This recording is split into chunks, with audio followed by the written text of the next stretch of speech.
माता जी।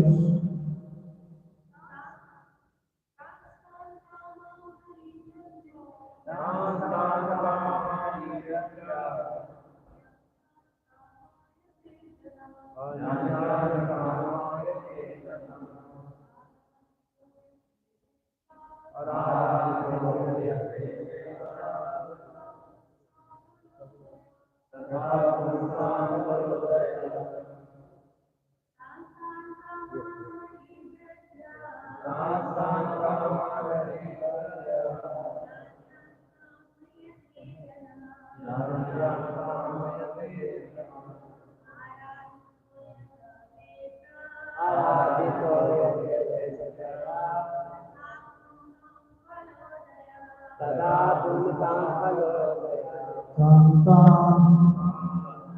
वही वही कामान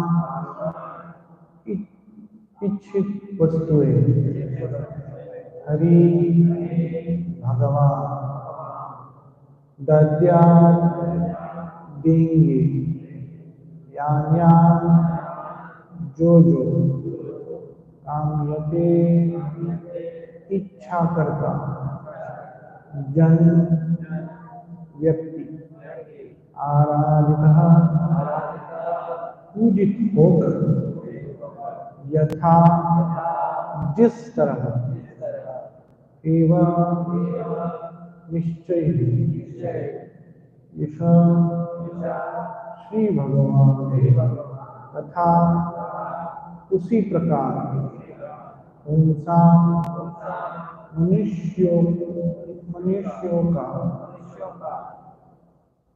फल उदाया फल। अनुवाद और तात्पर्य ऐसी भक्तिवेदांत स्वामी श्रील प्रभुपाद द्वारा, ऐसी भक्तिवेदांत स्वामी श्रील प्रभुपाद की। अनुवाद, यज्ञों का कर्ता कर्मकांड के अंतर्गत जिस कामना से श्री भगवान की पूजा करता है उसकी वह कामना पूरी होती है। तात्पर्य, श्री भगवद गीता में श्री भगवान कहते हैं कि वे पूजा करने वाले को उसकी इच्छा के अनुसार आशीर्वाद देते हैं। पूर्ण पुरुषोत्तम भगवान समस्त बद्ध जीवों को इस भौतिक जगत में अपने अपने ढंग से कर्म करने की पूरी छूट देते हैं, किंतु वे अपने भक्तों से कहते हैं कि मनमाना कर्म न करें, बल्कि उनके लिए यही श्रेयस्कर होगा कि वे उनकी शरण में आए, क्योंकि वे भक्तों का भार स्वयं उठाएंगे। एक भक्त तथा सकाम कर्मी के बीच यही अंतर है।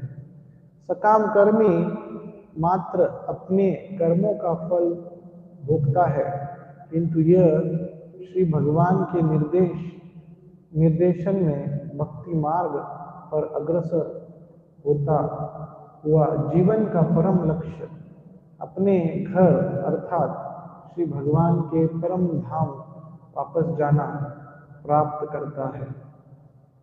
इस श्लोक में महत्वपूर्ण शब्द कामान है, जिसका अर्थ है इंद्रियों को तृप्त करने वाली इच्छाएं।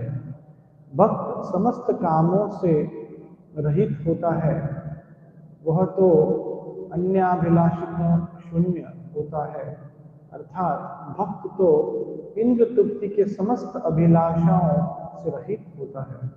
उसका एकमात्र लक्ष्य श्री भगवान की इंद्रियों को तुष्ट करना है।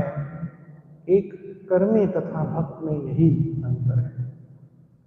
ओम अज्ञानतिमिरन्धस्य ज्ञानाञ्जनशलाकया चक्षुरुन्मिलितं येन तस्मै श्रीगुरवे नमः। श्रीचैतन्यमनोभीष्टं स्थापितं येन भूतले स्वयं रूपा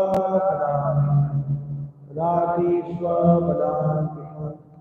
वन्देऽहं श्रीगुरुं श्रीयुतापदकमलं श्रीगुरुं वैष्णवांश्च श्रीरूपं साग्रजातं सहगणा रघुनाथं तं श्रीवं साद्वैतं सावधूतं परिजनसहितं कृष्णचैतन्यदेवं श्रीराधा कृष्णपादां सहगणा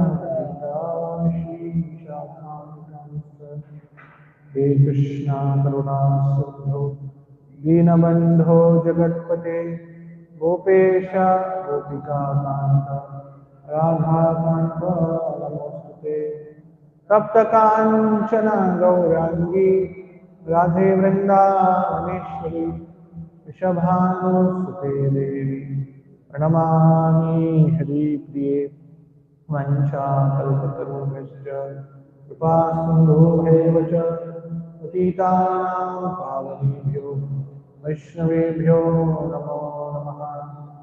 जय श्री कृष्ण चैतन्य प्रभु नित्यानंद श्री अद्वैत गदाधर श्रीवासदि गौर भक्तवृंद। हरे कृष्णा कृष्ण कृष्ण हरे हरे हरे राम राम राम हरे हरे।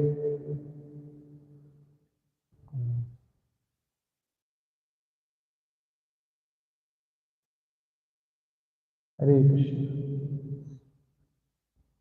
तो मेरा परम सौभाग्य है कि आज यहाँ पर मैं ISKCON Gurgaon ISKCON Badshahpur temple में यहाँ पर सुबह जो प्रातःकालीन श्रीमद् भागवतम प्रवचन करने का मेरा अवसर है। विशेष रूप से मैं श्रीमान रामभद्र प्रभु का धन्यवाद व्यक्त करता हूँ। मैं यहाँ पर हूँ और प्रभु जी गोवर्धन इको विलेज में हैं। तो प्रभु जी ने मुझको कहा कि अरे प्रभु जी आप गुड़गांव आ रहे हो तो जरूर क्लास दीजिए, तो मैं उनका आभारी हूँ। लेकिन मैं प्रभु जी को मिस कर रहा हूँ, प्रभु जी का आशीर्वाद लेने के हेतु। तो आप सबका स्वागत है आज के इस सुबह के सत्र में। तो आज हम श्रीमद् भागवतम के चौथे स्कंद यानी कि कैंटो 4 अध्याय नंबर 13 और श्लोक क्रमांक 34 के ऊपर चर्चा करेंगे।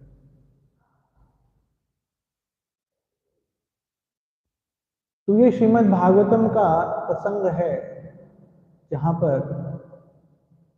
इसके पहले के अध्यायों में ध्रुव महाराज के चरित्र के ऊपर वर्णन किया है। ध्रुव महाराज एक उत्तम श्रेणी के भक्त थे, एक महाभागवत थे और उनकी लीलाओं को सतत चैतन्य महाप्रभु बार बार सुनते थे। जगन्नाथपुरी में टोटा गोपीनाथ मंदिर है, तो वहां पर चैतन्य महाप्रभु और गदाधर पंडित बार बार श्रवण करते थे ध्रुव महाराज की कथा, प्रहलाद महाराज की कथा। तो इस अध्याय में कुछ ही अध्याय पहले ध्रुव महाराज के चरित्र के बारे में वर्णन किया है कि किस प्रकार से ध्रुव महाराज तपस्या करते हैं और फिर तत्पश्चात भगवान उनको प्राप्त होते हैं और फिर भगवान उनको आशीर्वाद देते हैं, फिर वो राज्य करते हैं और फिर तत्पश्चात किस प्रकार से वो भगवत धाम चले जाते हैं। वो पूरा अध्याय हमने सुना होगा। अलग अलग भक्तों ने अलग अलग लीलाओं का वर्णन किया है, ध्रुव महाराज के गुणों का वर्णन किया है। तो ये जो अध्याय क्रमांक 13 शुरू होता है मैत्रेय और विदुर संवाद कहा गया है। तो विदुर जी जो है तीर्थ यात्रा पर जाते हैं और वहां पर उनको मैत्रेय मुनि मिलते हैं और मैत्रेय मुनि से वो संवाद शुरू होता है। तो जो मैत्रेय मुनि हैं वो उनको बताते हैं ध्रुव महाराज के बारे में और ध्रुव महाराज किस प्रकार से अपने धाम में लौटते हैं किस प्रकार से उनके लिए वैकुंठ विमान आता है, और वैकुंठ विमान में चढ़ने के पहले वो अपनी माताओं को याद करते हैं और फिर तत्पश्चात वो अपने धाम में जाते हैं। ये सब लीला सुनने के बाद विदुर जी जो है बहुत ही प्रसन्न हो जाते हैं, बहुत ही गदगद हो जाते हैं, मतलब उनको आनंद आता है ये लीला सुन के। तत्पश्चात विदुर जी प्रश्न पूछते हैं मैत्रेय को कि अरे आपने ध्रुव महाराज के बारे में बता दिया, अभी उनके वंशज के बारे में भी बताइए। तो इसीलिए इस अध्याय का शीर्षक है ध्रुव महाराज के वंशजों का वर्णन। ध्रुव महाराज के जो वंशज के बारे में वर्णन किया गया है। तो यहाँ पर पहले के श्लोकों में आपने सुना होगा किस प्रकार से ध्रुव महाराज के वंश का वर्णन किया गया है। तो ध्रुव महाराज के एक पुत्र थे, उनका नाम था उत्कल। लेकिन वो उत्कल जो थे वो पूर्ण तरह से एकदम ज्यादा भौतिक चीजों में नहीं थे, वो पूर्ण विरक्त थे वो। तो अभी ऐसे विरक्त व्यक्ति को राजा कैसे बनाएंगे? जैसे भागवत में कथा आती है जड़ भरत की। भरत महाराज थे लेकिन अगले जीवन में बोले राजा नहीं बनना है, एक बार राजा बन गया रिस्क नहीं लेना। तो जड़ भरत बनते हैं और पूरी तरह से एकदम विरक्त रहते हैं। तो बाहर के लोग को लगेगा अरे भाई ये तो कुछ काम का ही नहीं। तो उत्कल जी थे बड़े विरक्त थे। तो फिर उनके जो भाई थे, उनके भाई के एक पुत्र थे, उनका नाम था ब्रह्मी। और ब्रह्मी को राज्य पे बिठाया गया और फिर वो राज्य करने लगे। फिर उनके 6 पुत्र थे और फिर उनके पुत्र हुए और ऐसे करते करते महाराज अंग का जन्म होता है। ये महाराज अंग बहुत ही उच्च कोटि के भक्त थे, तो उनका वर्णन आता है। और ये महाराज अंग सब कुछ था उनके पास, लेकिन एक चीज की अभिलाषा थी। क्या अभिलाषा थी? कि अभी मैं राज्य पर बैठा हूं लेकिन मेरा पुत्र नहीं है। तो अगर मेरे आगे मेरे वंश को बढ़ाना है तो पुत्र की प्राप्ति जरूरी है, तो पुत्र नहीं है। तो वो अलग अलग यज्ञ कर रहे थे। तो यज्ञ कर रहे थे तो जैसे शास्त्र में उदाहरण दिया जाता है कि जब ये कोई यज्ञ करता है तो साक्षात देवी देवता आते हैं अपना शेयर लेने के लिए, अपना भाग ग्रहण करने के लिए। लेकिन इन्होंने जब यज्ञ किया तो कोई नहीं आया।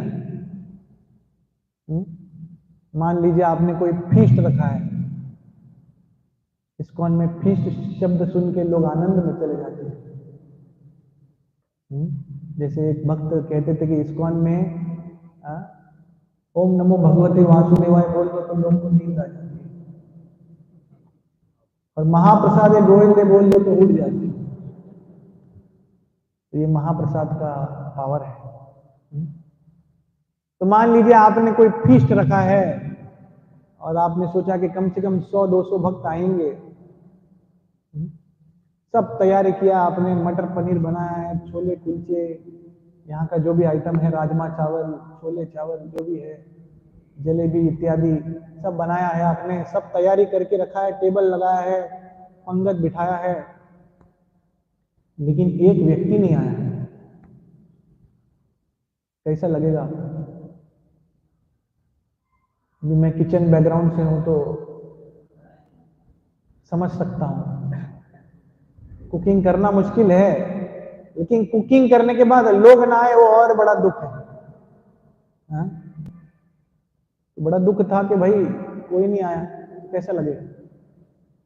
तो उसी प्रकार से यहां पर महाराज अंग जो है वो सोच रहे कि अरे कोई देवी देवता नहीं आ रहे, क्या होगा, क्यों नहीं आ रहे? तो जो ब्राह्मण जो थे वहां पर उनको पूछा गया कि क्या मेरे में क्या ऐसा दोष है, क्या ऐसा प्रॉब्लम है कि कोई नहीं आया? तो ब्राह्मणों ने कहा कि नहीं नहीं नहीं, आप तो बहुत अच्छे राजा हैं, आपने तो पाप किया ही नहीं होगा, लेकिन इसके पहले के जन्म में ऐसा हो सकता है कि आपने कुछ पाप किया हो, उसी कारण शायद से ऐसा हुआ हो। तो आप चिंता न करें, आप ऐसा कार्य करो। फिर ये श्लोक आता है कि यज्ञ करो, और कर्म कांड के अनुसार अगर हम भगवान को बुलाते हैं और भगवान की कृपा होती है तो आपको जो आपकी इच्छा है वो इच्छा जरूर पूर्ण होती है। तो ये श्लोक में उसका उदाहरण यानी कि अनुवाद में कहा गया है कि कर्म कांड में ऐसा कहा गया है कि अगर आप जो भी करो लेकिन आप भगवान को बुलाओ तो भगवान आपकी सारी इच्छा पूर्ण करते हैं। श्रीमद् भागवत के दूसरे स्कंद में भी यही आता है। दूसरे स्कंद में भी ये कहा था कि अकामा सर्व कामो वा मोक्ष काम उदारधि तीव्रेण भक्ति योगेन प्रजेत। तो कोई भी कार्य कर रहे हो, भले आप भौतिक कार्य कर रहे हो, भौतिक इच्छा से कर रहे हो, लेकिन आप भगवान को करो ताकि आपकी इच्छा पूरी हो। तो ये 34वां श्लोक यहाँ पर बताया गया। लेकिन प्रश्न ये उठता है कि अरे इतने बड़े राजा थे, ध्रुव महाराज के वंशज थे, इतना क्यों चिंता कर रहे थे, इतना क्यों दुखी थे? क्यों? क्योंकि पुत्र नहीं था। क्योंकि अगर पुत्र नहीं है तो आगे का वंश कैसे चलेगा? ये भी एक बहुत ही महत्वपूर्ण बात है। और यहाँ पर चाणक्य पंडित एक सुंदर श्लोक कहते हैं, पुत्रहीनम गृहम शून्यम पुत्राते क्रियात वरिया पुत्र पिंड प्रयोजनम। तो ऐसा कहा जाता है कि पुत्र जो है वो महत्वपूर्ण है। क्यों? क्योंकि पुत्र जो है वो आपको और आपके पूर्वजों को नरक से मुक्ति दे सकता है। क्योंकि पितृलोक में जो आपके पूर्वज है, आपके या आपके परिवार के या आपके वंश में किसी ने कोई गलत कार्य किया, उसके वजह से वो भुगत रहे हैं। लेकिन ऐसा कहा जाता है कि जब वो पुत्र अपना कर्तव्य करता है, पुत्र का सबसे बड़ा कर्तव्य क्या है? अपने माता पिता और अपने पूर्वजों का उद्धार करना। और वो उद्धार कैसे होता है? जब वो पिंडदान करता है। यहाँ पे चाणक्य पंडित कहते हैं, और ये श्लोक जो है श्रील प्रभुपाद कई जगह पे तात्पर्यों में भी प्रयोग करते हैं। जैसे श्रीमद् भागवतम के 6वें स्कंद में ये श्लोक प्रभुपाद ने कोट किया है, पुत्रहीनम गृहम शून्यम पुत्राते क्रियात वरिया पुत्र पिंड प्रयोजन। तो कहा गया है कि ये बहुत ही इंपॉर्टेंट कार्य है, क्योंकि हमको हमारे पूर्वजों को मुक्त करना है।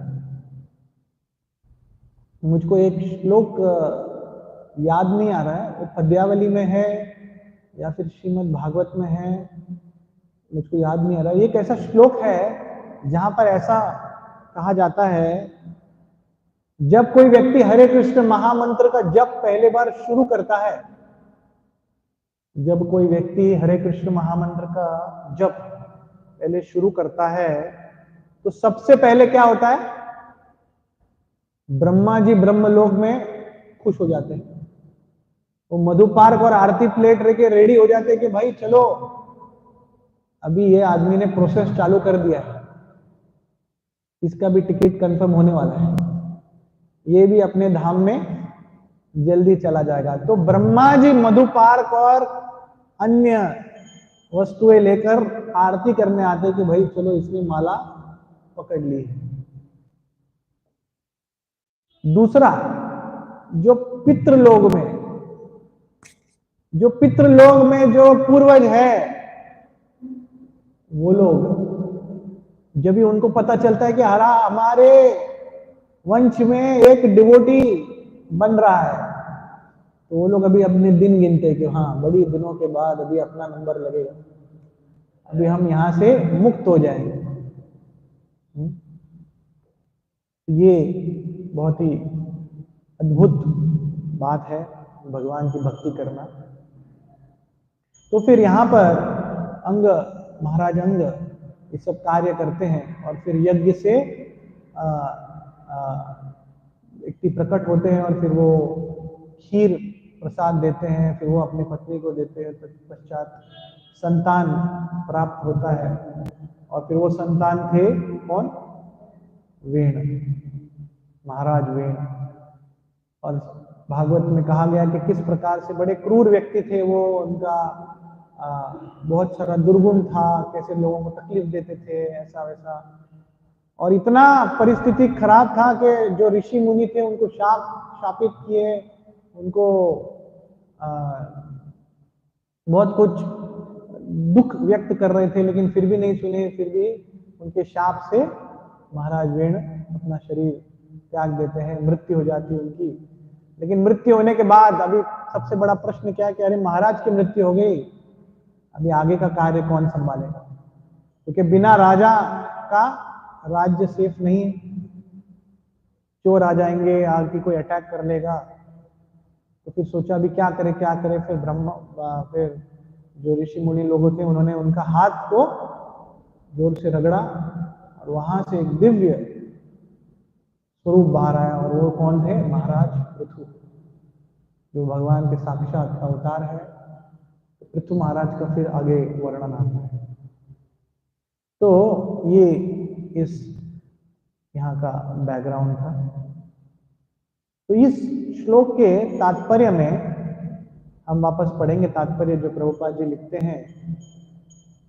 श्रीमद् भगवत गीता में श्री भगवान कहते हैं कि वे पूजा करने वाले को उसकी इच्छा के अनुसार आशीर्वाद देते हैं। पूर्ण पुरुषोत्तम भगवान समस्त बद्ध जीवों को इस भौतिक जगत में अपने अपने ढंग से कर्म करने की पूरी छूट देते हैं।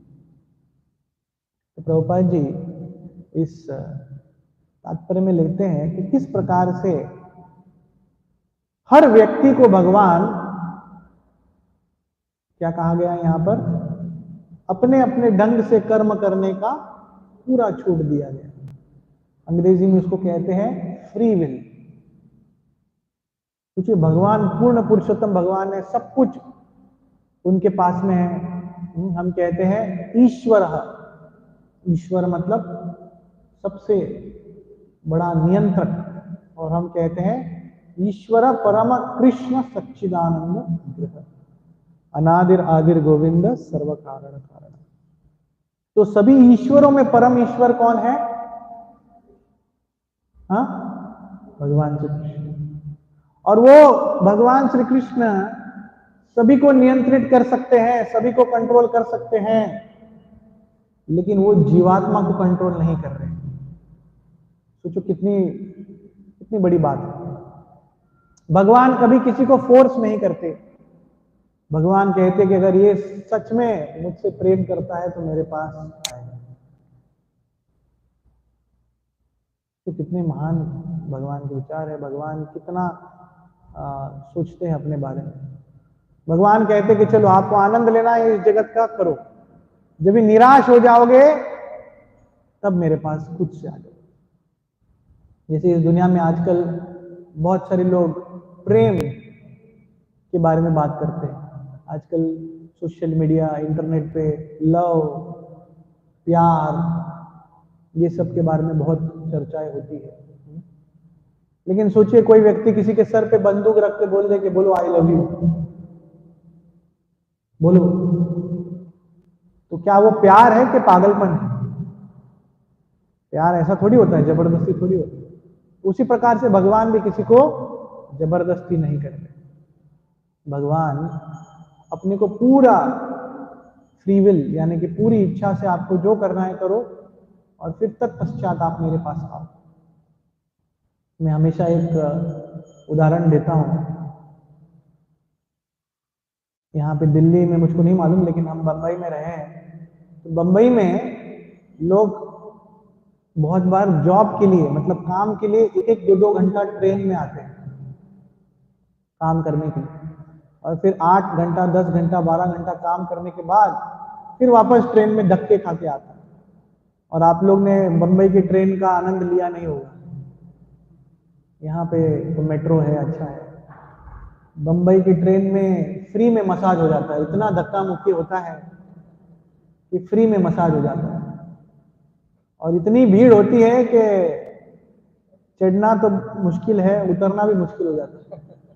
जैसे बोलते हैं ना, भक्ति में हम अपने बलबूते में नहीं जा सकते, वैसे ट्रेन में चढ़ तो सकते हैं लेकिन उतरना अपने बलबूते पे नहीं है।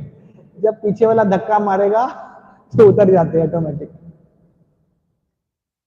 तो ऐसे ही एक उदाहरण देता हूं।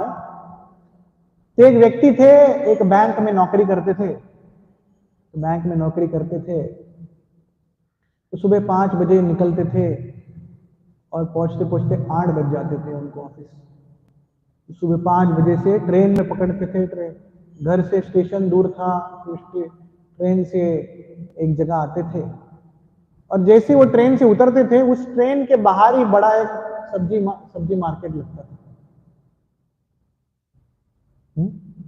बहुत बार सुबह सुबह मंडी लगती है ना, तो सुबह सुबह जैसे वो दिखता था तो उधर सब्जी मार्केट लगता था। तो वो क्या सोचता है, सब्जी अभी ले लेता हूँ, शाम को फिर भीड़ हो जाएगी, तो सब्जी ले लेता है। फिर सब्जी ले लेता है तो वो अपने ऑफिस में जाता है, थोड़ा सामान वामान रखता है। फिर वो ऑफिस में जो बैंक में कैशियर था, वो कैशियर समझते हैं, जो पैसा देता है जमा करता है। तो जैसे आपको मालूम है बैंक 9 बजे शुरू होती है, तो 9 बजे अपने काउंटर पर बैठ जाता है वो और लोग आना शुरू करते हैं। तब ये व्यक्ति अपने काउंटर पर बैठा है और लोग आके शुरू हो गए। तो काउंटर जैसे चालू होता है ना, तो लाइन लगने चालू हो गई, 1 आदमी, 2 आदमी, 3 आदमी, 4 आदमी। 10 मिनट हो गए, 15 मिनट हो गए, 20 मिनट हो गए, लाइन आगे बढ़ नहीं रही। 4 के 8 लोग हो गए। जो लोग लाइन में खड़े थे विचलित हो गए, क्रोधित हो गए कि लाइन आगे बढ़ क्यों नहीं रही। तो जो आगे वाला व्यक्ति है उसने देखा कि ये जो कैश काउंटर वाला व्यक्ति है वो सब्जियां काट रहा है। कहाँ पे? ऑफिस में नहीं, बैंक के कैश काउंटर में। और बहुत बार ऐसी सब्जियां होती है जिसको छीलना पड़ता है, जैसे मटर। सोचो कैश काउंटर पे मटर छील रहा है या मेथी की सब्जी को सफा कर रहा है। हाँ, बहुत बार सरकारी स्कूलों में ऐसा होता है। टीचर बच्चे अपने मस्त में है, अभी नहीं होता, अभी क्षमा कीजिए, ऐसा देखा था हमने, पुरानी बात है, अभी हमारा देश बदल रहा है। ऐसा सुना था हमने, देखा नहीं, क्षमा करना। नहीं नहीं नहीं, अरे बोला ना मैंने, क्षमा कर, बहुत साल पहले की बात है। तो कहानी पे आते हैं, कहाँ आते हैं हम? कैश काउंटर पे। तभी वो व्यक्ति मटर छील रहा है बेचारा। तो आदमी ने देखा, बाकी लोग को बोला देखो भाई कैश काउंटर पे क्या चल रहा है। सब लोग आग बबूला हो गए, गुस्सा हो गए, क्रोधित हो गए, बोले चल क्या रहा है। तो गुस्से में सीधा बैंक मैनेजर के कैबिन में गए, उसको बोला क्या तमाशा बना के रखा है, ये बैंक है कि एक सब्जी मंडी है। तो बोले सर बैंक है, क्या लगा, क्या हो गया आपको? क्या है ये आपका, देखो आदमी क्या कर रहा है। तो मैनेजर एकदम भाग भाग के जाता है, सर एक minute sir, give me 1 minute sir. जाता है, देखता है वो मटर छील रहा है। तो बोला अरे पागल, ये क्या कर रहे हो। तो व्यक्ति जाके मैनेजर को बोलता है सर सुबह 5 बजे उठता हूँ, 3 घंटा आने को लगता है, फिर यहाँ पे 9 से शाम को 6 बजे तक आप छोड़ते नहीं, फिर बाद में यहाँ से ट्रेन पकड़ता हूँ, रात को इतनी भीड़ रहती है, और फिर घर पहुंचता हूँ 9 बजे। अभी 9 बजे पहुंचने के बाद कौन सब्जी छीलेगा। मैंने सोचा अभी रेडी कर देता हूँ, प्री प्रोसेसिंग करके रखता हूँ, घर जाके सीधा तड़का मारना है। तो आपको क्या लगता है ये सब सुन के मैनेजर खुश होगा? मैनेजर बोलेगा भाई तू मटर खा या न खा, तू खाना खा या न खा, मुझको कोई फर्क नहीं पड़ता।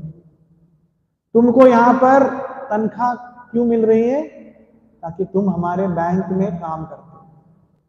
तो उसने कहा कि सर देखो इतने साल से मैं इस बैंक में काम कर रहा हूं, आज पहली बार मैंने ऐसा सोचा, इसके लिए किया, ज्यादा कोई भीड़ था नहीं, लेकिन थोड़ा गलती हो गया, क्षमा करना। उन्होंने कहा कि आज ये आखिरी गलती है, अब की बार ऐसा हुआ तो सीधा घर ही रहना और दिन भर मटर छीलते रहना। तो ये मैं कहानी क्यों बता रहा हूं, इस दुनिया के कोई भी कंपनी में आप जाओ, जब तक आप उनका काम करते हो तब तक आपको काम मिलेगा, इज्जत मिलेगी, तनख्वाह मिलेगा, जो भी है बेनिफिट मिलेगा। जिस दिन आपने बोला कि आज ये काम छोड़ के मैं ये काम करूंगा, तुरंत बोलेंगे भाई निकलो। लेकिन पूर्ण पुरुषोत्तम भगवान इतने कृपालु है कि सब कुछ उन्होंने दिया है हमको। ये हाथ दिया, ये आंख दी, ये पैर दिया, एक जबान दी, सब कुछ दिया, लेकिन हम उनको छोड़ के बाकी सब कुछ कर रहे हैं। उनका नाम लेने को छोड़ के बाकी सब गाने गाएंगे हम। ये हाथ से सब सेवा करनी चाहिए, लेकिन वो सेवा छोड़ के हम सब कार्य करेंगे। लेकिन एक बार भी भगवान ने हमको ये नहीं बोला ये सही नहीं, मेरा मेरा सेवा छोड़कर, ये शरीर हमने दिया भगवान की सेवा में करने के, लेकिन वो छोड़ के हम सब कार्य कर रहे हैं। तो भगवान ने सबको पूरा फ्री विल दिया है ताकि आप अपनी तरह से भक्तिमय जीवन में आगे बढ़े। ठीक है, ये बहुत ही इंपॉर्टेंट प्रिंसिपल। फिर हम गीता में एक श्लोक सुनते हैं, ये यथा माम प्रपद्यन्ते ताम तथैव भजाम्यहम्।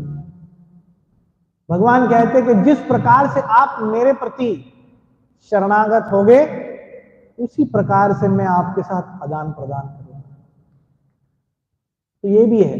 तो इस श्लोक में ऐसा कहा गया है, जो कर्मी होते कर्मकांड से अपनी इच्छाओं को पूरा करते हैं, लेकिन जो भक्त है वो क्या करना चाहिए, जो मेरे शरणागत में आता है तो मैं उसको पूरा ध्यान रखता हूं।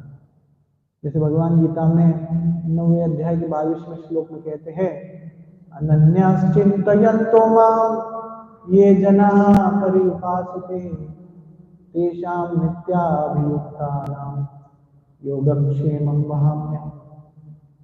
भगवान कहते हैं कि मैं पूरे ब्रह्मांड का रक्षण करता हूं, पूरे ब्रह्मांड को भरण पोषण करता हूं, लेकिन मेरे भक्तों को मैं विशेष कृपा देता हूं। क्या देता हूं?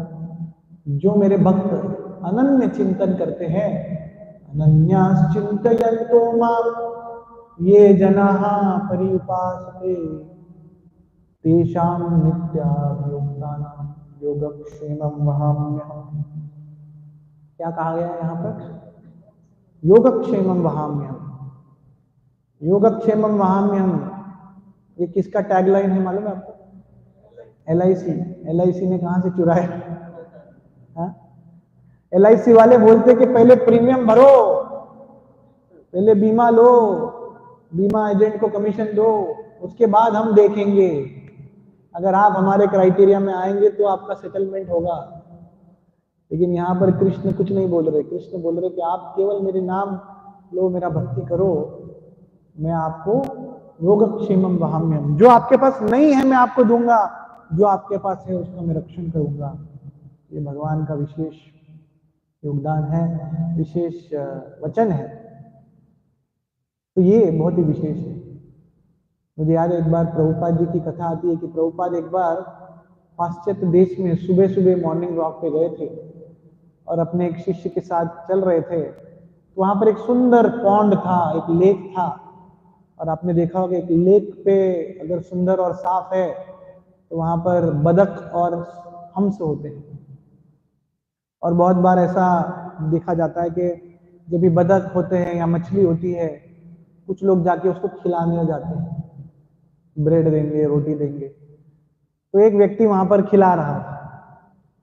तो प्रभुपाद जी के शिष्य ने देखा कि उन्होंने भी सोचा कि हमारे जेब में भी महाप्रसाद है, तो हम भी क्यों ना प्रभुपाद के हाथों से उनको भी उनका उद्धार करवाते हैं।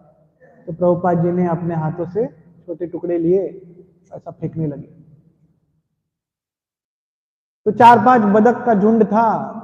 तो जैसे आपको मालूम है, जैसे ही महाप्रसाद गोविंद का टाइम आता है तो भक्त लोग उत्साह में आ जाते हैं। वैसे ही ये लोग भी, उनको पता चला कि खाने में है तो आवाज आने लगा, क्वैक क्वैक क्वैक क्वैक करने लगा। तो लेकिन प्रभुपाद जी का जो प्रभुपाद जी का ध्यान एक बदक के ऊपर गया जो सबसे ज्यादा आवाज कर रहा था, सबसे ज्यादा आवाज कर रहा था। इधर देने गया तो आवाज इधर से आ रहा था, तो फिर प्रभुपाद उसको ज्यादा दे रहे थे। तो प्रभुपाद ने अपने शिष्य को पूछा कि यहाँ पे देखो 4-5 बतख है, लेकिन मैं इसको ही ज्यादा क्यों दे रहा हूं मालूम है? क्योंकि सबसे ज्यादा आतुरता इसने दिखाई, सबसे ज्यादा इंटरेस्टेड ये व्यक्ति है। हो सकता है ये चारों ने पहले ही महाप्रसाद गोविंद ने कर लिया हो, या पहले ही फीस्ट खा के आया हो, बेचारा ये भूखा हो सकता है, तो इसको ज्यादा जरूरत है, ये ज्यादा डेस्परेट है। तो उसी प्रकार से भगवान सभी को ध्यान रखते हैं, सभी का भरण पोषण करते हैं, लेकिन जो मेरा नाम लेता है, जो मेरी भक्ति करता है, जो मेरे शरण में आता है, सर्वधर्मान परित्यज्य माम एकम शरणम व्रजः अहम त्वाम सर्व पापेभ्यो मोक्षयिष्यामि मा शुचः। भगवान कहते हैं कि सर्वधर्म को त्याग करके जो मेरे शरण में आता है, मैं उसको सभी पापों से मुक्त करता हूं और अपने धाम में उसको स्वीकार करता हूं। तो प्रभुपाद ने कहा ये डिवोटी बतख है। डिवोटी भी ऐसे होते हैं, भौतिक दुनिया में सब कार्य करते हैं, लेकिन भगवान के नामों का चिंतन करते हैं और उसी से भगवान उनको अपना आशीर्वाद देते हैं।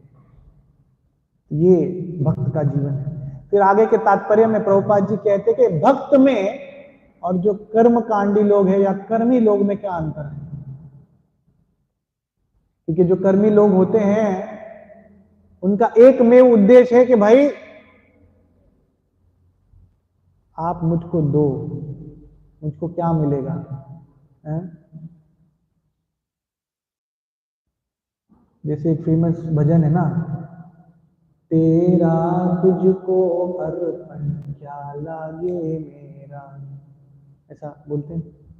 तो लोग आरती करते हैं, मंत्र भी बोलते हैं तेरा तुझको अर्पण, लेकिन मन में क्या चल रहा है? तेरा मुझको अर्पण क्या लागे तेरा।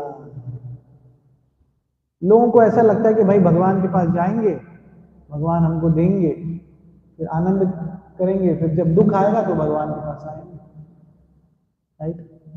जैसे बॉलीवुड की पिक्चरों में आपने देखा होगा पहले कि किस प्रकार से पूरी जो पिक्चर है वो हीरो और हीरोइन के बीच में घूम रही है।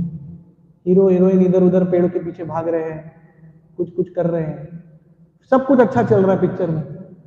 अचानक वो हीरोइन का एक्सीडेंट हो जाता है, और हीरोइन का एक्सीडेंट हो जाता है तो अभी उसको लेके जाता है हॉस्पिटल में, हॉस्पिटल में लेके जाया जाता है उसको, और फिर हॉस्पिटल में जब उसको लेके जाया जाता है तो वो कैमरा जाता है बल्ब के ऊपर, और बल्ब में ऑपरेशन चल रहा है, और फिर जैसे ऑपरेशन चालू होने वाला रहता है, जो हीरो है, जो अपने आप को बहुत बड़ा बोलते हैं ना मर्द समझता है, बहुत पावरफुल समझता है, एकदम नम्र हो जाता है और डॉक्टर के पास जाता है, डॉक्टर साहब कुछ कीजिए, क्या ये बच जाएगी ना?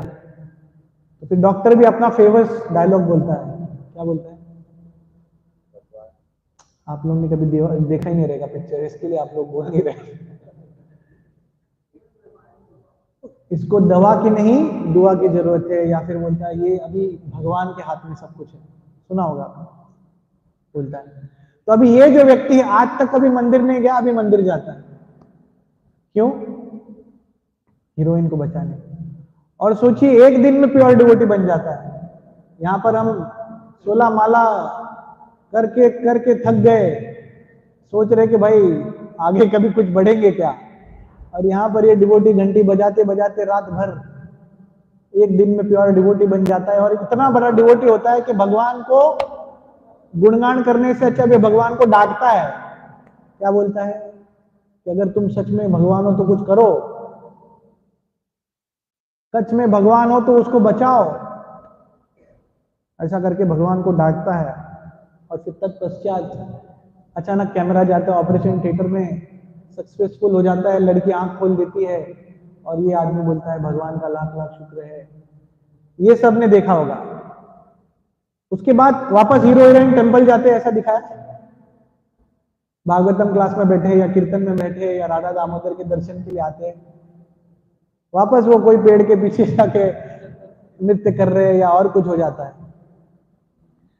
तो पूरे सिचुएशन में हम क्या सीखते हैं कि भगवान हमको सब कुछ दे रहे हैं, लेकिन हमको भगवान के पास नहीं जाना। लेकिन जब भी दुविधा आती है, जब भी तकलीफ आती है, तो हम भगवान के पास जाते हैं कि ऐसा क्यों किया हमने।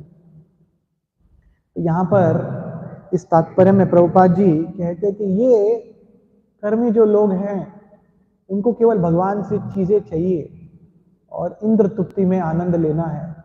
लेकिन जो भगवान के भक्त है वो कैसे हैं? अन्याभिलाषितम शून्य, उनके पास कोई अभिलाषा नहीं है। अन्याभिलाषितम शून्यम ज्ञान कर्मा ज्ञानावृतम अनुकूलेन कृष्ण अनुशीलनम भक्ति उत्तमम। तो ये भक्त में और जो कर्मी लोगों में अंतर है। बहुत सारे लोग लक्ष्मी पूजन रखते हैं घर पे, सभी दरवाजे खोल के रखते कि भाई कौन से दरवाजे कोई खिड़की से आ जाए, लक्ष्मी देवी की एक कृपा मिल जाए बस, फिर पैसा ही पैसा होगा। हाँ? और कितने सारे जो बड़े बड़े बिजनेसमैन हैं, बड़े बड़े सेठ हैं, उनको इस्कॉन भक्तों से ज्यादा पूरा श्रद्धा है कि भाई ये पूजा करेंगे या यहाँ पे भागवत कथा कर दी तो बस सब हो जाएगा। भागवत सप्ताह रखते लोग, बहुत सारे जो लोग रखते हैं भागवत सप्ताह, उनको मालूम है कि भागवत कथा एक बार करवा दी तो सब अच्छा हो जाएगा, सब पाप प्रॉब्लम सॉल्व हो जाएगा, पूर्वजों का भी उद्धार हो जाएगा और अच्छा समृद्धि होगा। लेकिन हम रोज भागवतम पढ़ते हैं, हाँ, इतना प्रभुपाद जी की किताब का वितरण करते हैं, बहुत बार इतना श्रद्धा हमको आना चाहिए कि भागवत अपने जीवन के हरी सभी प्रश्नों को सॉल्व कर देगा। इसके लिए ये श्लोक अन्य अभिलाष शून्य, कि जो भक्त है उसको कोई इच्छा ही नहीं, उसको जो भी मिलता है वो भगवान की सेवा में लगाता है, वो इच्छा नहीं करता। अगर भगवान उसको देते हैं तो भगवान की कृपा समझ के उसको ग्रहण कर लेता है। तो ये बहुत ही विशेष कार्य है।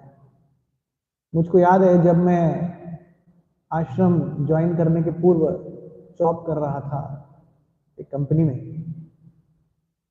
तो जॉब करने के समय लंच टाइम होता था, तो कभी कभी एकादशी होता था तो मैं एक्स्ट्रा राउंड करता था। तो लंच टाइम के टाइम पे मैं उस दिन प्रसाद नहीं लेता था, तो मैं ऑफिस के बाहर जाकर एक वहां पे पास में एक मंदिर था, एक मठ था, तो वहां पे मैं जाके जप करता था एक्स्ट्रा। तो ऐसा मैं बीच बीच में जाता था, जप करता था। तो वहां के जो पुजारी थे ना वो मेरे को देखते थे, लेकिन बात नहीं हुआ। और उस मंदिर में रोज किसी ना किसी का कर्म कांड चलता था, किसी का कुछ, किसी का कुछ, किसी का कुछ चलता था, लोग आते थे। लेकिन मैं अपना कोने में बैठ के जप करता था और आता था, और वहां पे कृष्ण का मंदिर भी था। तो फिर मैं बोला ठीक है। तो एक दिन उस पुजारी ने मेरे को बुलाया, तो मैंने सुना कि इतने दिन के बाद इसने मेरे को बुलाया, कुछ प्रसाद वसाद दे रहा है, या कभी कभी ऐसे बुलाते ना, आइए थोड़ा दर्शन लीजिए, आपसे बात करनी है। तो उस व्यक्ति ने मुझको बुलाया और मेरे को देख के वो कहता है, मेरे हाथ में जप माला थी, मेरे को देख के कहता है, आपका सब ठीक चल रहा है ना? मैं बोला ठीक है। नहीं बोला, आपको कुछ शनि दशा या साढ़े साथी या ऐसा कुछ है तो बोलो, आपका भी पूजा करवा देंगे। तो मैं बोला नहीं नहीं नहीं, ऐसा कुछ नहीं, अब तक तो नहीं है, या फिर रहेगा तो मालूम नहीं। तो बोला नहीं नहीं, आप रोज माला वाला करते, सोचा आपको कुछ ऐसा दोष है इसके लिए कर रहे हैं।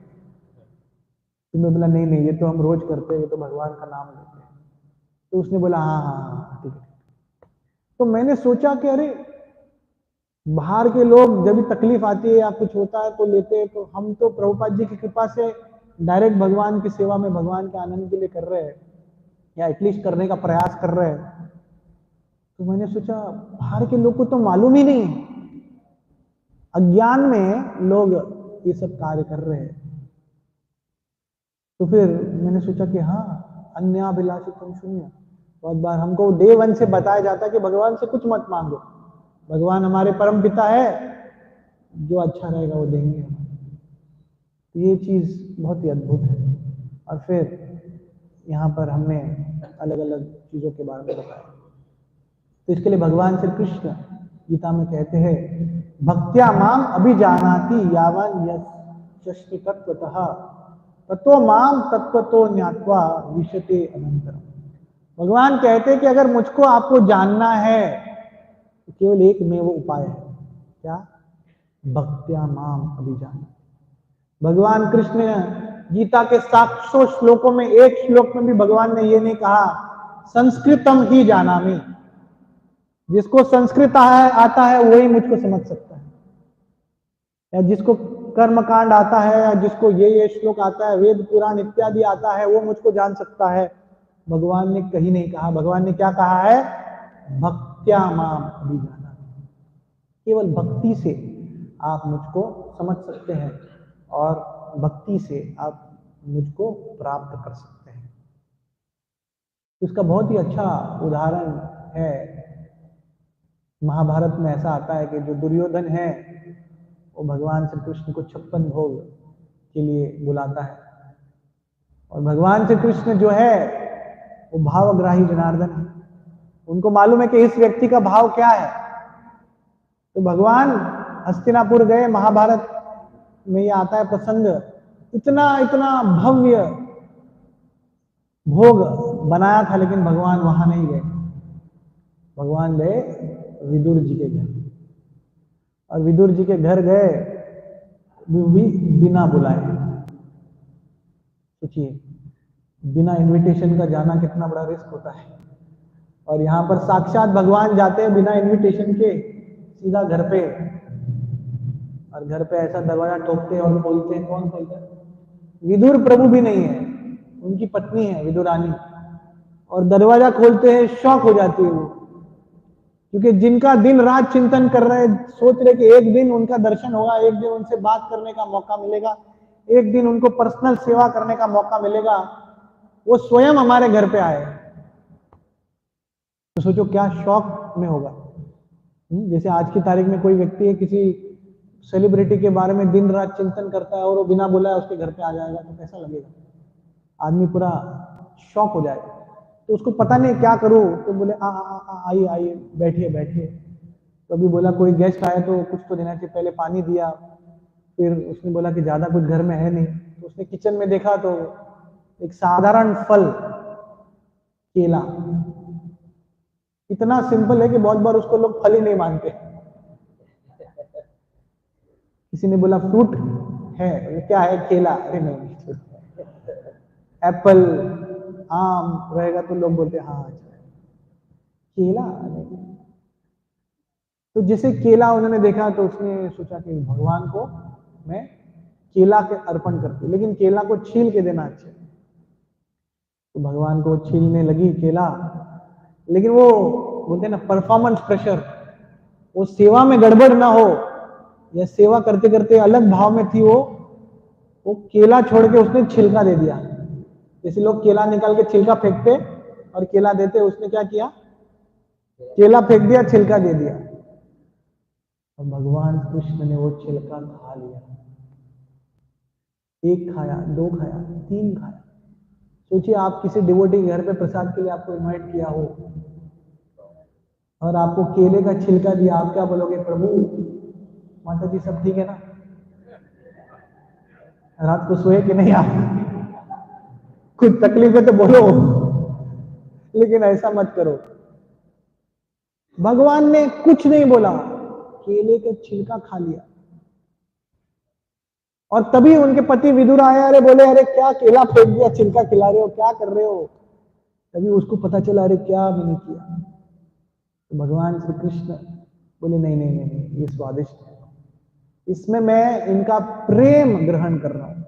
इसके लिए भगवान कहते हैं भावग्राही जनार्दन। भगवान भाव ग्रहण कर रहे हैं, प्रेम ग्रहण कर रहे हैं। इसके लिए प्रभुपाद हमेशा अपने तात्पर्य में लिखते हैं, Krishna doesn't see what you offer, but Krishna sees in what mode you offer, in what consciousness you offer.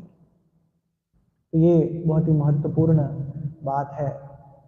तो अंत में एक छोटी कथा बोलकर मैं विराम करूंगा, 9 बज गए हैं। दक्षिण भारत में एक मंदिर है गुरुवायूर। कितने लोग गए गुरुवायूर में? काफी लोग गए हैं।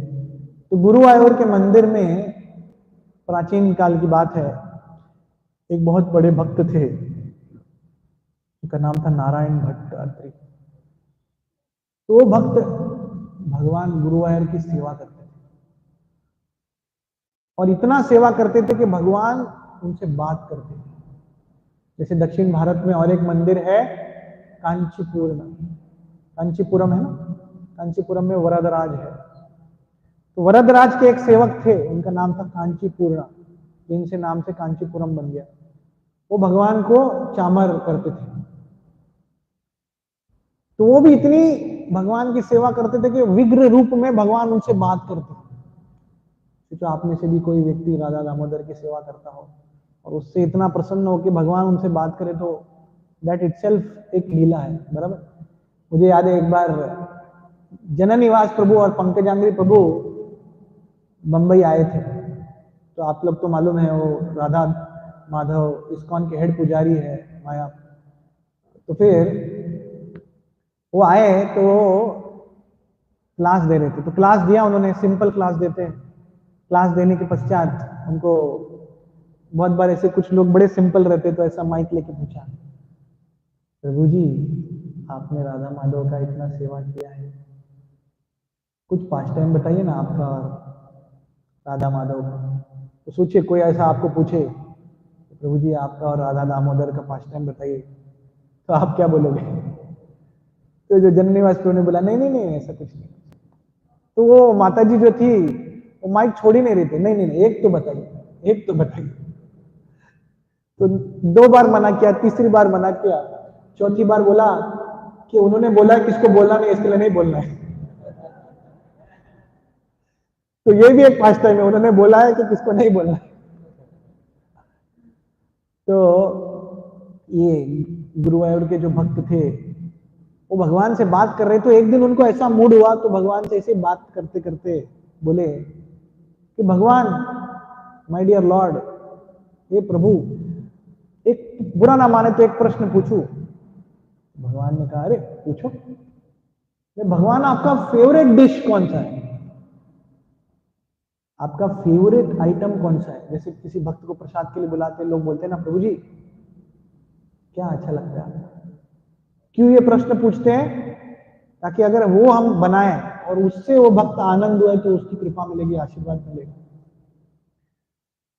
तो भगवान ने कहा कि अरे मैं तो ग्वाल बाल हूं, मुझको दूध दही मक्खन मिल गया या फिर दही राइस मिल गया तो बस हो गया। तो दही राइस भगवान को पसंद है। श्रीमद् भागवत के 10वें स्कंद में जब ब्रह्म विमोहन लीला आता है, तो ब्रह्म विमोहन लीला में वर्णन है कि भगवान क्या खा रहे हैं, दही राइस मिक्स्ड विथ फ्रूट। तो दही राइस, उसमें कुछ फल डाला हुआ, वो फ्रूट। तो एक बार कथा आती है कि प्रभुपाद जी के एक डिसाइपल थी जानकी माता जी, इनिशियल डे। तो उन्होंने जब ये 10वें स्कंद पढ़ा तो उनको लगा कि ये आइटम ट्राई करना चाहिए। कर्ड राइस में डाल दिया फ्रूट और उन्होंने प्रभुपाद को खिलाया। अभी प्रभुपाद स्वयं एक्सपर्ट कुक थे, तो प्रभुपाद ऐसा कुछ खाने के पहले बोलते थे व्हाट इज दिस, ये आइटम का नाम क्या है? अभी उनको आइटम का नाम नहीं मालूम, तो उन्होंने घाई घाई में ऐसे प्रभुपाद को बोला, प्रभुपाद कृष्णा सरप्राइज, कृष्णा सरप्राइज। तो प्रभुपाद ने टेस्ट किया, बोला वाह कृष्णा सरप्राइज, गुड। तो वो इतना हिट हो गया कि उस समय हर संडे फिश में वो बनता था। फिर जैसे प्रभुपाद जी को किसी ने एक लड्डू खिलाया और प्रभुपाद को बोला कि Prabhupada I have tried this, तो प्रभुपाद ने खाया, बोला सिंपली वंडरफुल, तो उसका नाम पड़ गया सिंपली वंडरफुल। तो उस प्रकार से वो कृष्णा सरप्राइज बन गया। तो वापस उस कथा पे आते हैं। तो उस भक्त ने गुरुवायर को पूछा, गुरुवायर ने कहा क्या? Curd rice. तो इस भक्त ने पूछा, भगवान क्षमा करना, अगर कोई व्यक्ति हो जो आपको कर्ड राइस भी नहीं दे पाए, तो भगवान ने कहा कोई बात नहीं, मैंने तो गीता में कहा है पत्रम पुष्पम फलम तोयम। और भगवान भी कितने महान है देखो, भगवान ने क्या बोलते हैं इसको, एक वचन यूज किया है, बहुवचन नहीं। मतलब एक पत्र, एक पुष्प, एक फल, ऐसा पत्राणी नहीं बोला है, पुष्पानी नहीं बोला है। और फल में भी ऐसा नहीं कि मैंगो ही चाहिए या ड्रैगन फ्रूट ही चाहिए या स्ट्रॉबेरी ही चाहिए, कोई भी कुछ नहीं मिला तो तोयम, जल, कोई भी व्यक्ति दे सकता। तो किसी ने कहा, उन्होंने भगवान को कहा कि भगवान अगर कोई ये भी नहीं दे सकता है, मान लीजिए वो एक इतना गरीब है ये भी नहीं दे सकता, तो क्या? तो कहा कि अगर वो भी नहीं दे सकता तो 2 दल तुलसी के, 2 दल तुलसी के प्रेम से अगर उसने मेरे को अर्पण कर दिया तो वो मैं स्वीकार करूंगा। तब ये भक्त पूछता है कि अगर भगवान उसको 2 दल तुलसी भी ना दे पाए तो भगवान कहते अगर वो 2 दल तुलसी भी नहीं देता है और वो अपने आप को ऐसा समझता है कि मैं इतना अभागी हूं कि मैं भगवान को कुछ अर्पण नहीं कर सकता, और इस भाव से उसके आंख से 2 बूंद अश्रु गिर जाते हैं, भगवान मैं आपकी कुछ सेवा नहीं कर पा रहा हूं, भगवान मैं कुछ आपको नहीं दे पाता हूं, और उस 2 बूंद अश्रु मेरे लिए बहुत है, वो मेरे लिए 56 भोग से भी अधिक है, क्योंकि पूरे हृदय से दिए। तो इसके लिए भगवान भावग्राही जनार्दन है, और यही आज हम चर्चा करना चाहते थे। तो आज के प्रातःकालीन सत्र में हमने श्रीमद् भागवत के 4थे स्कंद के अध्याय 13 के 34वें श्लोक का वर्णन किया, और उस श्लोक में हमने ध्रुव महाराज के वंशज के बारे में बताया, और फिर तत्पश्चात प्रभुपाद तात्पर्य में कहते कि किस प्रकार से भक्त को पूरी तरह से भगवान को शरणागत होना चाहिए, और भगवान अपने फ्री विल में दखल नहीं देते, और फिर वास्तविक में भक्त और कर्मी में क्या अंतर है उसके बारे में कहा। और अंत में हमने कहा कि जो भगवान के भक्त है उसको भगवान सब कुछ प्रदान करते हैं, और फिर हमने अलग अलग उदाहरण देखे। तो पुनः एक बार हृदय से धन्यवाद व्यक्त करता हूँ और आशीर्वाद व्यक्त करता हूँ, आशीर्वाद अभिलाषा लेता हूँ कि आपको ये सेवा में कुछ त्रुटि हुई तो क्षमा कीजिए। तो पुनः एक बार धन्यवाद। ग्रंथराज श्रीमद् भागवतम की जय, श्री प्रभुपाद की जय।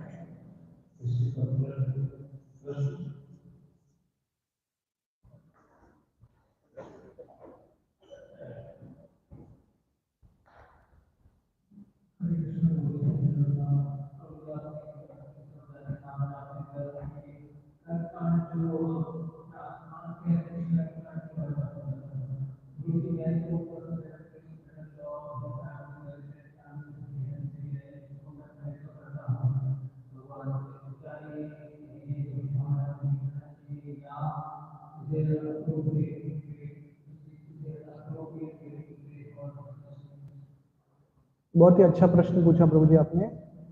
देखो, प्रभुपाद जी अपनी किताबें में लिखते हैं कि कृष्ण जो है हमारे परम पिता है। अपने पिताजी अपने पुत्र को जो चाहिए वो देंगे, जो मांगेंगे वो नहीं मिलेगा। जैसे प्रभुपाद जी उदाहरण लेते हैं कि अगर एक छोटा बच्चा सिगरेट की दुकान पे जाएगा और 10 रुपया दे के बोलेगा एक सिगरेट देना, तो दुकानदार वाला क्या बोलेगा, कौन सा चाहिए, ये चलेगा, ये चलेगा, ले लेगा। लेकिन वही 10 रुपया अपने पिता के पास जाएगा और मांगेगा, 10 रुपया दो, और पिता बोलते बेटा किसके लिए चाहिए, पापा सिगरेट पीना है। तो पिताजी सिगरेट नहीं देंगे, दूसरा कुछ देंगे। तो लेकिन प्रभुपाद जी ये कहते हैं कि देखो ये तो एग्जाम्पल है, लेकिन अगर हम भगवान श्री कृष्ण हमारे पिताजी है, तो एक पिता का कर्तव्य है कि अपने पास से बात करना। तो आप जो बोल रहे हैं कि मैं अगर अच्छी जॉब के लिए या इसके लिए उसके लिए बोल रहा हूं, तो उसमें कोई प्रॉब्लम नहीं है। हमको भगवान को बोलना, अगर किसी का हेल्थ खराब है, किसी को दिक्कत है, तो वो भगवान के पास ही जाएगा ना, किसके पास जाएगा? किसी को कोई परिस्थिति में डिफिकल्टी है तो भगवान के पास ही जाएगा ना। और भागवत में मैंने वो श्लोक बोला कि कोई भी परिस्थिति हो, अकामा सर्व कामो भा मोक्षदा उदार, तो भगवान खुद कह रहे हैं कि भाई आप मेरे पास आओ ना, कोई प्रॉब्लम नहीं, लेकिन आपको देना है नहीं देना है वो मेरा काम है। ठीक है। प्रभुपाद जी भी कहते थे, जब वो प्रार्थना करते थे तो प्रभुपाद जी कहते थे, my dear lord, if you so desire, if this will help me in my Krishna consciousness, then please give me। तो हर व्यक्ति जो है, देखो इस्कॉन का फिलॉसफी बड़ा है बहुत, हम बात करते हैं न धनम न जन्म न सुंदरीम के, लेकिन हम वो लेवल पे नहीं है, टाइम लगेगा धीरे धीरे। लेकिन जो भी है आप भगवान को बोलिए, भगवान धीरे धीरे धीरे धीरे हमको उस लेवल पे लेके आएंगे। जो हमारे लिए अनुकूल है वो देंगे, जो अनुकूल नहीं है वो हो सके ना दे। तो इसमें मेरा अंडरस्टैंडिंग ऐसा है। लेकिन शुद्ध भक्ति के अंडरस्टैंडिंग के हिसाब से ऐसा कहा गया है कि अन्य अभिलाषा, और कोई अभिलाषा नहीं रखनी चाहिए। लेकिन भक्ति जो है ना, वो वर्क इन प्रोग्रेस है, धीरे धीरे धीरे धीरे धीरे। जैसे कोई व्यक्ति दिन में 40 सिगरेट पीता हो और वो मंदिर में आ जाए और कोई डिवोटी उसको मिले, जी आप सिगरेट पीते हो, कल से कुछ मत पीना, ऐसा बोलेगा तो वो छोड़ सकता है तुरंत। लेकिन जो मेच्योर प्रीचर है वो क्या बोलेगा, देखो ये आपके लिए हानिकारक है, ये आपके लिए प्रॉब्लम है, आज नहीं तो कल आपको छोड़ना है, लेकिन इतना आसान नहीं होगा, धीरे धीरे करके छोड़िए। तो हम भी उस प्रोग्रेस में है, ये मेरा अंडरस्टैंडिंग है। कोई सीनियर डिवोटी माता जी टिप्पणी करना चाहे तो कर सकते। और कोई प्रश्न? ऑलरेडी 9 बज गए। कमल माधव प्रभु, आपकी अगर अनुमति हो तो और कोई प्रश्न हो तो पूछ सकते हैं।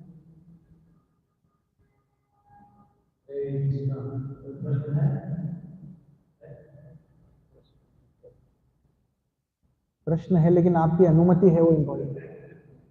नहीं तो आप बोलेंगे प्रभु जी आए पहली बार, 9 बजे का टाइम था आपको। यस माता जी, पहले तो क्षमा चाहता हूँ आप,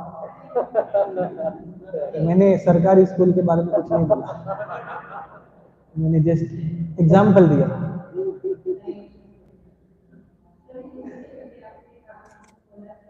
पास में पकड़ी।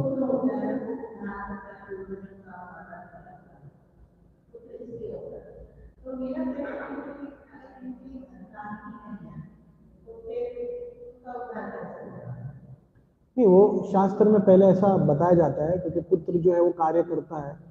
लेकिन जैसे जैसे किसी घर में पुत्र नहीं है, तो घर में जो दूसरा कोई व्यक्ति है वो करता है। अल्टीमेटली देखो, जैसे मैंने कहा, भावग्राही जनार्दन है भगवान, तो भगवान को जो करना है वो अपने आपके प्रार्थना से या उससे हो जाता है। अगर आपको वो अपॉर्चुनिटी नहीं है, कोई प्रॉब्लम नहीं। आजकल तो बहुत जगह पे कोई नहीं रहता तो माता जी भी करते हैं ऐसा। इन वैदिक संस्कृति में ऐसा कहा गया है पहले। तो बहुत बार ऐसा होता है कि घर में संतान नहीं है तो जो मेल मेंबर है वो करता है, तो उसमें कोई प्रॉब्लम नहीं है। माता, और किसी का प्रश्न?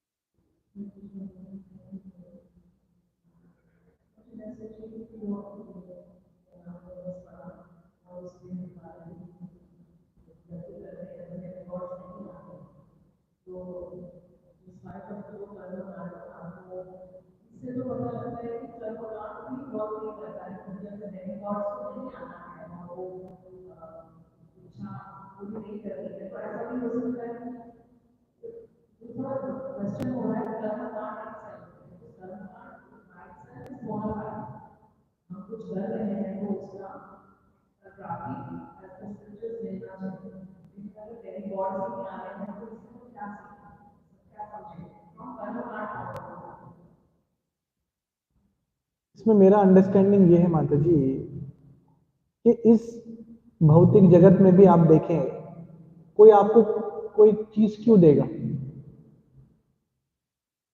जैसे फॉर एग्जांपल मैं यहाँ पर आया, या प्रभु जी है हमारे, कोई व्यक्ति आके आपको आईफोन 16 दे दे तो कैसा लगेगा प्रभु जी? मुझे हंस रहे, खुश हो गए। लेकिन प्रश्न ये है कि कोई भी रैंडम व्यक्ति, कोई भी अननोन व्यक्ति आके आपको क्यों देगा? भगवान देंगे क्योंकि भगवान को सब मालूम है, सुकृति मालूम है, आपने कर्म किया है उसको देंगे। लेकिन एक नॉर्मल व्यक्ति नहीं करेगा ना। तो शास्त्र में इंजंक्शन क्या है कि आपको ये तकलीफ है, उसके लिए आप ये कीजिए या इस डेमीगॉड के पास जाइए। जैसे शास्त्र में बताया कि आपको हेल्प चाहिए तो सूर्यदेव को प्रार्थना कीजिए, ऐसा बहुत कुछ है। तो कर्मकांड में ऐसा कहा गया कि if you want this you go to him, if you want this you go to him. तो अभी वो आदमी कभी देगा जब वो आदमी खुश होगा। ऐसा बोलते हैं ना, सिस्टम ऐसा नहीं कि भाई आपने अर्जी डाली और जैसे आपको अमेरिका जाना है, ऐसा नहीं कि आपने फॉर्म भर दिया मतलब वीजा मिल गया, ऐसा नहीं है। भले आप उस व्यक्ति के पास गए, लेकिन जब तक वो व्यक्ति संतुष्ट नहीं होगा तभी आपका कार्य नहीं होगा। तो जैसे आपने प्रश्न पूछा कि भाई आपको डाउट है कर्मकांड के बारे में, the doubt is itself is कि आपको जब तक वो सामने वाला व्यक्ति प्रसन्न नहीं होगा आपको वो कृपा मिलेगी नहीं। तो इसके लिए वो प्रोसेस फॉलो करना इंपॉर्टेंट है, वो मार्ग इंपॉर्टेंट है, गाइडेंस इंपॉर्टेंट है। जैसे छठवें स्कंद में कथा आती है वृत्रासुर की। जो इंद्र थे इतने परेशान थे कि भाई मेरा राज्य चला गया, मेरा पावर चला गया, तो अलग अलग कार्य करते हैं, कभी यज्ञ करते हैं, कभी ये करते हैं, कभी वो करते हैं। और अंत में जो यज्ञ करने वाला व्यक्ति ही गलती से, प्रोनाउंसिएशन में गलती हो जाती है, जो इंद्र को मदद करने वाला होता है वो इंद्र शत्रु बन जाता है। तभी इसमें गलती, प्रोसेस पूरा फॉलो कर दिया लेकिन ये गलती हो गई। तो इसके लिए ये कर्म कांड में सब कुछ एकदम परफेक्ट किया तो परफेक्ट रिजल्ट मिलेगा, लेकिन थोड़ी गलती हो गई तो पूरा प्रोसेस वापस करना पड़ेगा। इसके लिए प्रभुपाद हमेशा, किधर भी यज्ञ होता है तो प्रभुपाद का परपोर्ट में एक ही होता है, इस युग में एक ही यज्ञ है, हरे कृष्णा कृष्णा कृष्णा हरे हरे, हरे राम राम राम हरे। तो ये मेरा अंडरस्टैंडिंग माता जी, कुछ अगर आपको और धन्यवाद। ग्रंथराज श्रीमद् भागवतम की जय, श्रील प्रभुपाद की जय।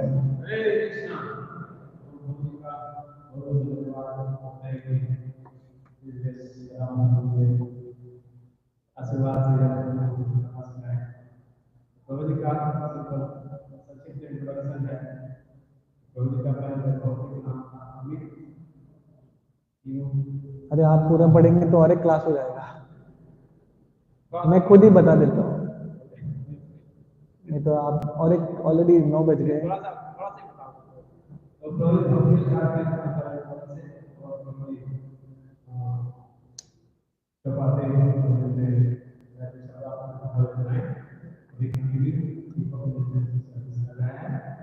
और आपको कभी मिल जाए मौका हम धन्यवाद करते हैं कृष्णा हरे हरे राम